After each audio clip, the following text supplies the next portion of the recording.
Hey everybody, Bill in Virginia, coming to you live from Oelwein, Iowa at the Chicago Great Western Museum here.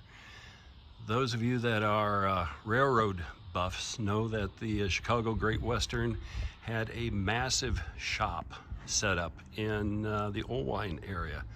Not much left of it, but still some good museum pieces. And it's a beautiful day in Iowa, so I'll take some video as I'm doing some walkabout out here. Oh, and a nice Rock Island wood caboose too. So on this Great Western caboose, built 1963, good Lord, it's younger than me. And I know there's some glare, but take a look at that for power generation. That's pretty cool. One way of getting electricity inside the caboose. And the birds like it as well. Nice little hand car. Like the wooden brake shoes on that. Quite prototypical. This is nice. You can see the old yard tower here in Oelwein as well. Not much left of the shops. For a long time after the railroad really closed down, this was a major hub for repairing freight cars. Off in the distance, you can see where a major yard used to be. I can remember that being all tracks and trains when I was a really small little kid.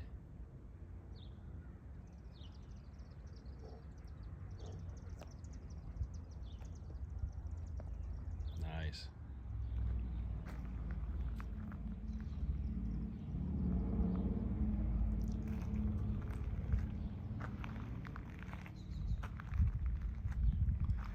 Beautiful day here.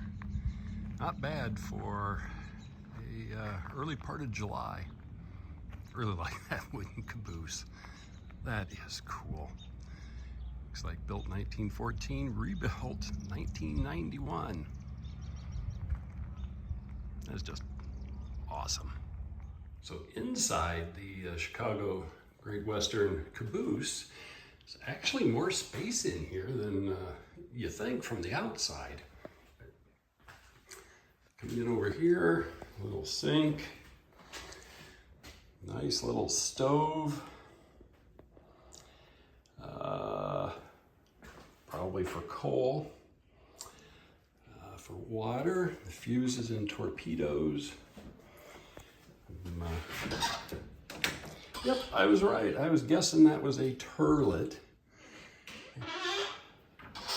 It's a lot of space. You know, compared to airplane seats, actually these benches look downright comfortable for where the conductors would be sitting. And looking out the windows, looking up the train. Oh, neat. Room for paperwork. Storage for paperwork. Spare parts in case of need, if the train needs it. Looks like a little refrigerator. And glacier, yep. More fuses and torpedoes. Nice. I can go up and look at the engine, but there's an F unit over there that's open for the inspection, so I'm going to head over there. I really think someday I will model a flat car that has a deck that looks like this. That's down the road a ways. I got to improve on my skills. The frame of the car looks in pretty good shape. It's seen its better days. The controls boxes here. Variety of tooling. It's a pretty big hook. Nice. You can see tracks that are still in service, so there are still trains that come up through here. Actually look in pretty good shape. You can kind of see down. All of that area used to be tracks and part of the yard. Lots changed up here in many years. Let's go inside that F unit.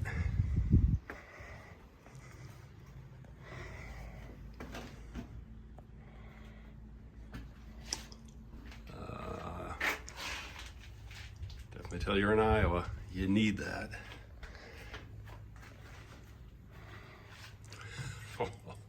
Cool. Prime mover, lots of parts.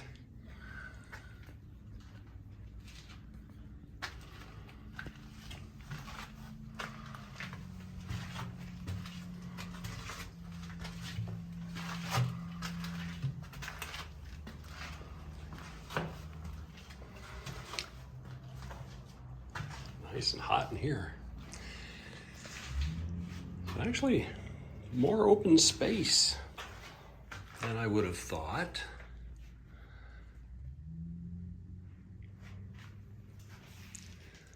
Electrical. Up into the cab. Oh, you get a really good view.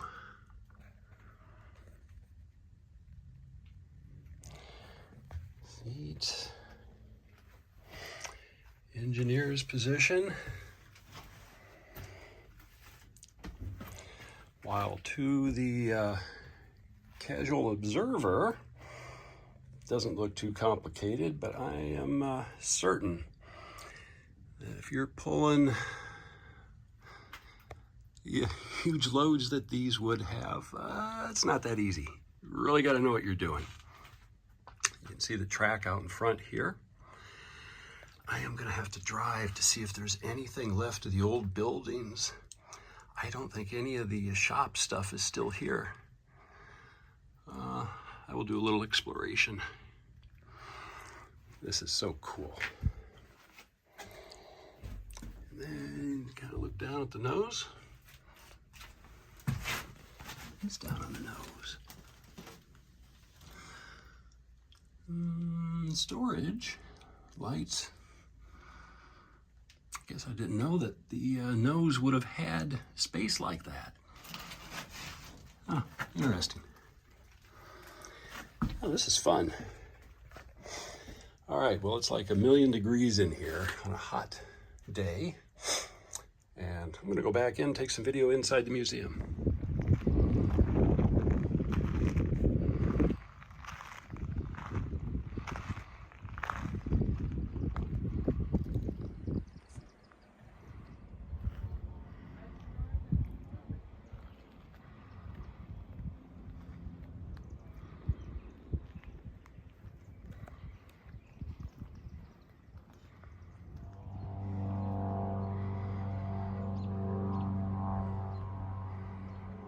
So I'm upstairs at the museum, and definitely you all have to see this.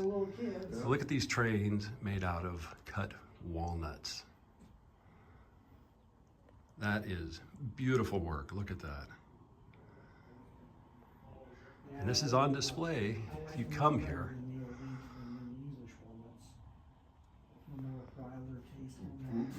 So if you're ever up in Oelwein, you definitely need to come to the Chicago Great Western Museum.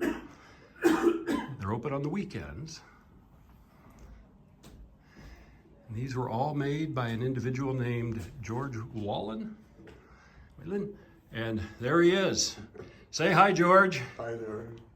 So George, real quick, I won't keep you too long on this, but how long does it take to make a typical engine? A typical steam engine takes about 2.5, maybe 2.5 months from start to finish. Yeah, that is impressive. And so many different things. And like most of us who model, you can see trains that were passed down through the family, up top and on down to the younger generation. You can see how the models change over time, and more engines and cars built out of walnuts. That is just fantastic. I know I do not have the patience to do that. So again, if you're in Oelwein, Iowa, come on up on the weekends to the Chicago Great Western Museum. You'll be able to come up and take a look. These are just awesome. Yeah, there's a dozen of them or something. Yeah. Somebody saved it and we got them somehow. Yeah, I think it was probably Mark that found them or whatever. Whatever. Yeah. Huh. Just a different way of it. Oh yeah. Yeah, here's the old car shop back behind the back shop here. Oh, yeah. There, here's a picture of the car shop. That was behind the back shop at one time. Oh, okay. I know that's a Rubino that works at he went to work for the CN after he got filled out from the Great Oh, Western. Gary?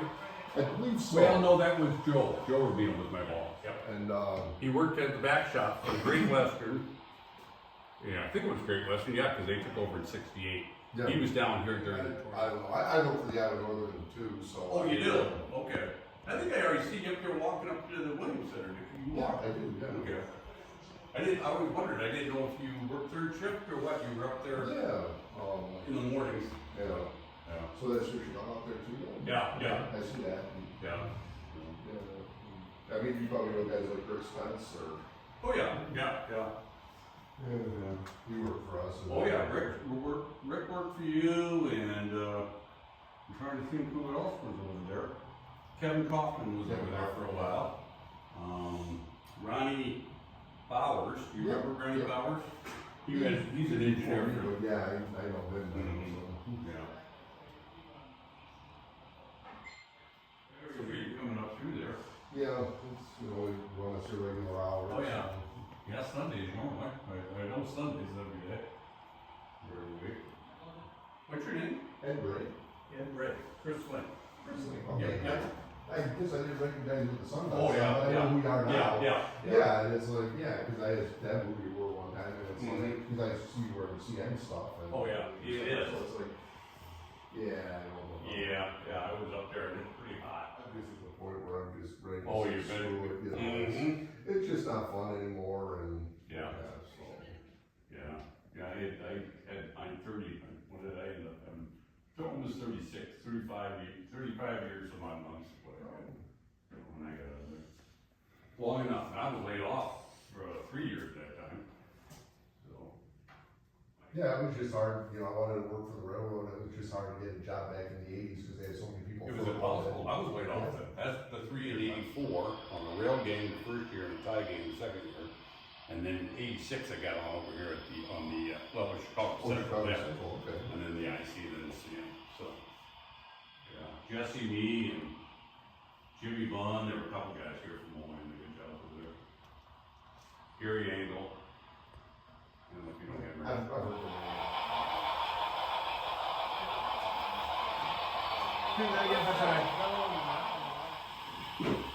Jag vet inte, det var från Kina, det var någon spisar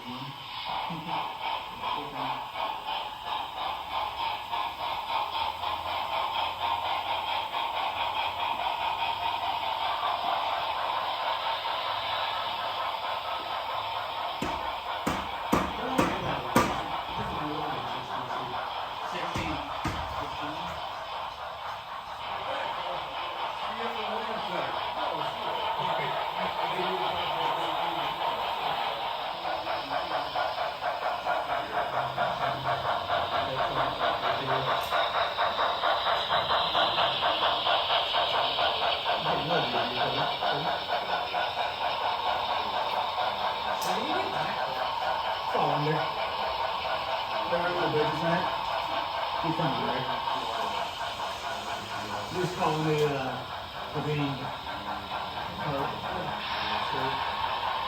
We do during days.